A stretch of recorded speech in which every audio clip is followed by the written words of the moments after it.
வணக்கங்க. Good morning. வெள்ளிக்கிழமை அன்னைக்கு மங்களகரமாக நம்மளோட தோட்டத்தில் பூக்கள் அறுவடை பார்த்துடலாங்க. இன்றைக்கி நம்மக்கிட்ட வெள்ளை கலர் பூக்கள் நிறைய பூக்கள் பூத்துருக்குங்க. ஸ்டார்டிங் பார்த்துட்டிங்கன்னா வெள்ளை கலர் அரளி, இது வந்து டபுள் பெட்டல் அரளிங்க. ஸோ அடுக்கு அரளின்னு சொல்லுவோம் இல்லையா, அது ஒரு 5-6 வருஷமாகவே இந்த செடி என்கிட்ட தான் இருக்குது. ஒரு சின்ன தொட்டியில் தான் வச்சு வளர்த்திட்ருக்கேன். ஏன்னா அந்த சீசன் டைமில் நிறைய பூக்கும், சீசன் இல்லாத டைமில் நம்ம கட் பண்ணி விடுறோம் அப்படின்னா கொஞ்சம் கொஞ்சம் பூக்கள் வந்து இருந்துகிட்டே இருக்குங்க. அடுத்ததாக பார்த்திங்கன்னா நித்தியமல்லி, இதுவும் வந்துட்டு என்கிட்ட ரொம்ப வருஷமாக இருக்கக்கூடிய ஒரு செடி தான்.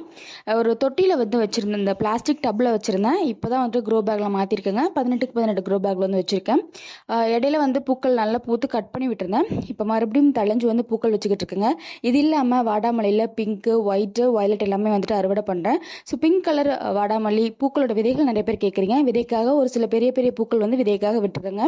இது இல்லாமல் நம்ம இப்போ வாங்கின வெள்ளை கலர் டிசம்பர் பூங்க, அதுவும் வந்துட்டு நிறைய பூக்குது, அதையும் பறிச்சுக்கலாம். இன்னைக்கான கலர்ஃபுல் அறுவடை இதெல்லாம்.